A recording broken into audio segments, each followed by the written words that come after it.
Our customer is restoring an old firehouse.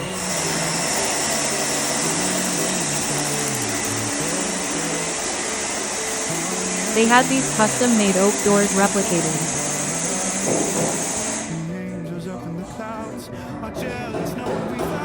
To keep with the theme, we cut all lock and hinge mortises the old-fashioned way.